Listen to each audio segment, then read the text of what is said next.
The rain whispered against the windows as Evelyn Parker pulled the dust cloth from the ornate mirror she had inherited from her grandmother. The house was silent, too silent.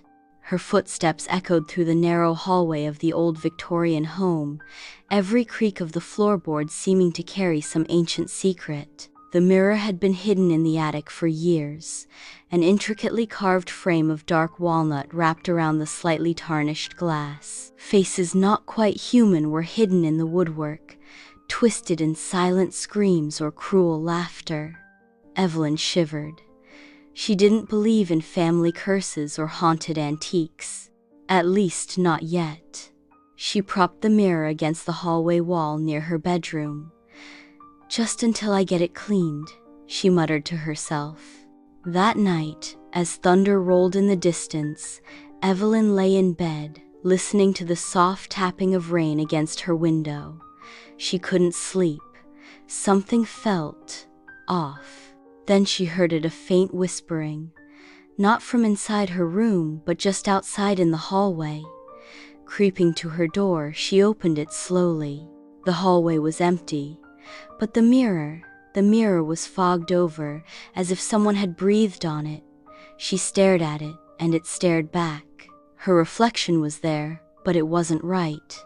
The woman in the mirror smiled a second too long, and her eyes, they didn't blink when Evelyn did. Evelyn backed into her room and shut the door, heart racing. "It's just my imagination," she whispered. The next morning, she convinced herself it had been a dream. She went about her day, working from home, cleaning, trying not to look into the mirror. That night, she covered it again. But the next morning, the cloth was on the floor. Over the next few days, strange things began to happen. She would walk into the kitchen and find every cabinet door wide open. The shower would turn on by itself. Once, she found muddy footprints in the hallway leading to the mirror, even though it hadn't rained, and always, that mirror. Her reflection began to act on its own.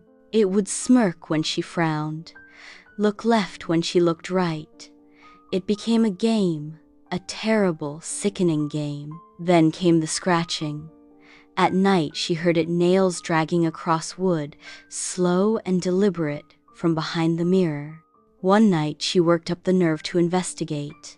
Holding a flashlight in one hand and a hammer in the other, she moved the mirror aside. Behind it was nothing but the bare wall, no scratches. But when she turned the mirror back around, the reflection showed something else entirely. A door. A wooden door with a rusted handle. But when she turned to look behind her, it was gone, only visible in the mirror.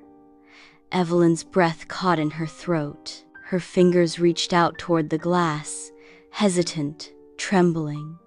She touched it, and the surface rippled like water.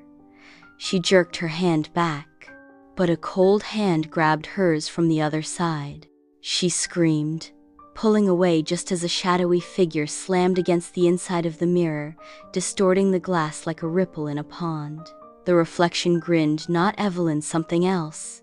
Its eyes were black voids. She fled the hallway that night, sleeping on the couch with every light in the house on. The next day, she visited the town historian. "Oh, that mirror?" the old woman asked, her eyes narrowing. "That belonged to Beatrice Holloway. She was your great-grandmother, a spiritualist in the 1900s. They say she used that mirror to speak with the other side." "Speak with?" Evelyn asked. "Open doors," the woman whispered. "She was found dead in front of it. Her face, gone, peeled off like a mask." Evelyn left immediately, bile rising in her throat. That night, she decided to destroy the mirror. She brought it to the backyard. The rain had started again, cold and relentless. She held a sledgehammer in her hands, staring at her twisted reflection. "Stay out of my world," she said. The reflection smirked and whispered something she couldn't hear. Evelyn raised the hammer and swung, but the hammer stopped mid-air, caught by something. A hand. A cold, pale hand had reached out of the mirror and grabbed her wrist. With a cry, she dropped the hammer and stumbled back. The figure stepped out of the mirror slowly, deliberately. It looked like her, but wrong. Hollow eyes, a cruel smile, movements like a puppet on strings. "Don't you want to see what's on the other side?" it purred. Evelyn turned to run, but the ground gave way beneath her feet. Not mud, not grass, but glass, a reflection of the sky above. She fell into the mirror world. When the neighbors found the mirror the next day, it was back in the hallway. No sign of Evelyn, but in the reflection, she was there, screaming, clawing at the other side of the glass. They said it was a trick of the light, a glitch in the silver. They didn't notice that her reflection never left, even when the house was empty. The end.